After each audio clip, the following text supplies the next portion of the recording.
ஹல்லேலூயா ஸ்தோத்திரம். கர்த்தருடைய நாமம் மகிமைப்படுவதாக. கர்த்தருடைய நாமத்துக்கே மகிமை உண்டாவதாக. இன்றைக்கு கூட ஒரு வேத வசனத்தை நாம் தியானிப்போம்.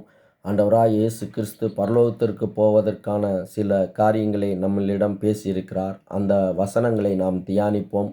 அதற்கு முன்பாக நம் மனிதர்கள் நாம் என்ன நினைக்கிறோம் என்றால், இன்னைக்கு அநேகருக்கு உதவி செய்துவிட்டால், அநேகருக்கு நம்மளால் முடிந்த பணங்களை கொடுத்து விட்டால் நாம் பரலோகத்துக்கு போய்விடலாம் என்று நினைக்கிறோம். அதெல்லாம் நல்ல விஷயங்கள். நம்மளுடைய பிள்ளைகள் ஆசீர்வாதமாக இருக்கும். நம்ம பிள்ளைகளுடைய பிள்ளைகளும் ஆசீர்வாதமாக இருக்கும். அது நல்ல வழிகள். நாம் இந்த பூமியிலே நல்ல மனிதனாய் வாழ்வதற்கான ஒரு அடையாளமாகத்தான் இருக்கும். ஆனால் பரலோகத்திற்கு போவதற்கான சில காரியங்களை ஆண்டவர் நம்மளிடம் பேசுகிறார், எழுதி வைத்திருக்கிறார். அதை நாம் இப்பொழுது தியானிப்போம். யோவான் 3:1 வசனத்தை நான் வாசிக்கிறேன். யூதருக்குள்ளே அதிகாரிகளான நிக்கோதேமு என்னப்பட்ட பரிசேயன் ஒருவன் இருந்தான். அவன் ராக்காலத்திலே இயேசுவின் இடத்திலே வந்து, ரபி, நீர் தேவனிடத்தில் இருந்து வந்த போதகர் என்று அறிந்திருக்கிறோம். ஏனெனில் ஒருவனும் தன்னுடனே தேவன் இராவிட்டால் நீர் செய்கிற இப்படிப்பட்ட அற்புதங்களை செய்ய மாட்டான் என்றான். உண்மை. ஆண்டவராய் இயேசு கிறிஸ்து நம்ம வாழ்க்கையில் இல்லை என்றால் இன்னைக்கு நம் மனிதனாக வாழ்ந்திருக்க முடியாது. இந்த ஆண்டவர் நம்மளுடைய வாழ்க்கையில் வந்த பின்னாடி தான் நாம் இன்னைக்கு நல்ல ஒரு மனிதனாக, ஒரு பரிசுத்தமான மனிதனாக நாம் வாழ்கிறோம்.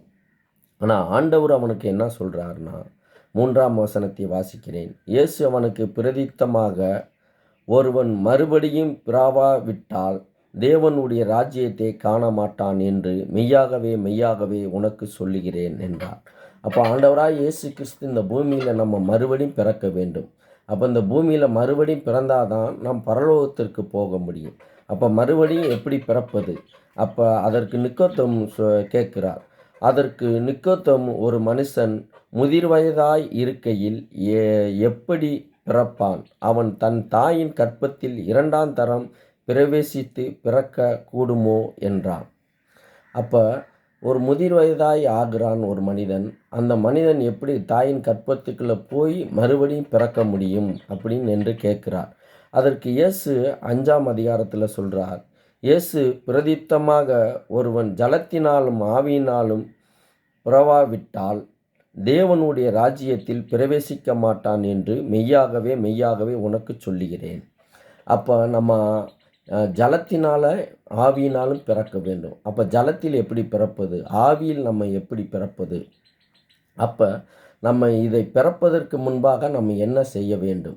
அப்போ நம்ம பாவியாக இருக்கிறோம். ஒரு பாவிக்குள்ளே ஆண்டவராகிய இயேசு கிறிஸ்து வாசம் பண்ண மாட்டார். ஒரு நீதிமானுக்குள்ளே, ஒரு பரிசுத்தமான மனிதனுக்குள்ளே தான் ஆண்டவராகிய இயேசு கிறிஸ்து வாசம் பண்ணுவார்.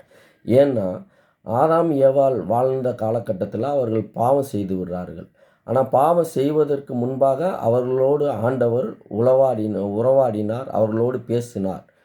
அப்போ அவர்கள் பாவம் செய்து விட்டவுடனே அவர்களை அந்த காட்டை விட்டு அனுப்பிவிட்டார். அப்போ அவர்களோடு கூட ஆண்டவர் அவர்களோட உறவை கட் பண்ணிவிட்டார்.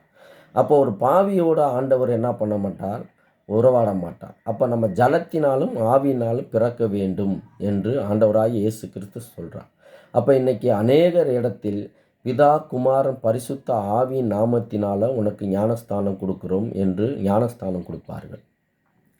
அப்போ நம்ம ஞானஸ்தானத்தை பெற்றுக்கொள்கிறோம். ஆனால் அதற்கு முன்பாக சில காரியங்கள் நாம் செய்ய வேண்டும். பாவத்தை விட்டு மனம் திரும்ப வேண்டும். அப்போ அந்த மனம் திரும்ப வேண்டும் என்றால் நம்ம தெரிஞ்ச பாவம், தெரியாமல் செய்த பாவம், எல்லா பாவத்தையும் ஆண்டவரிடம் அறிக்கை செய்து மன்னிப்பை பெற்றுக்கொண்டு நம் ஞானஸ்தானத்துக்கு போக வேண்டும். அப்போ ஞானஸ்தானம் எடுக்கும்போது நம்மளிடத்தில் சில காரியங்கள் கேட்பார்கள். ஆண்டவராகிய இயேசு கிறிஸ்து உன்னுடைய பாவத்தை மன்னித்தார் என்று நிச்சயித்திருக்கிறியா? ஆமாம், நான் நிச்சயித்திருக்கிறேன். அப்போ இயேசு கிறிஸ்துவுக்கு இனிமே உண்மையாக, இந்த ஜனங்களுக்கு உண்மையாக, நீதியோடும் நேர்மையோடும் இனி பாவம் செய்யாதபடி வாழ்வேன் என்று நிச்சயித்திருக்கிறியா? ஆமாம், நான் நிச்சயித்திருக்கிறேன் அப்படின்னு சொன்ன உடனே நம்மளை ஜலத்திலே மூழ்கி நமக்கு பிதா, குமாரன், பரிசுத்த ஆவி நாமத்தினால ஞானஸ்தானம் கொடுக்குறார்கள். அப்போ நம்ம ஜலத்திலே மூழ்கும்போது நம்ம செய்த பாவங்கள், அக்கிரமங்கள், அநியாயங்கள் எல்லாவற்றையும் அந்த தண்ணியில் நாம் கழுவப்பட்டு நாம் பரிசுத்தமாக நாம் எந்திரிக்கும்போது அந்த பரிசுத்தமான ஆவியானவர் நமக்குள்ளே வாசம் பண்ணுகிறார். இப்படித்தான் நாம் ஜலத்தில் பிறப்பது, ஆவியில் பிறப்பது. அப்போ ஆவியானவர் நமக்குள்ள வாசம் பண்ணுகிறார். அப்போ நம்ம பரிசுத்தமாக இருக்கிறனால தான் ஆவியானவர் நமக்குள்ள வாசம் பண்ணுகிறார்.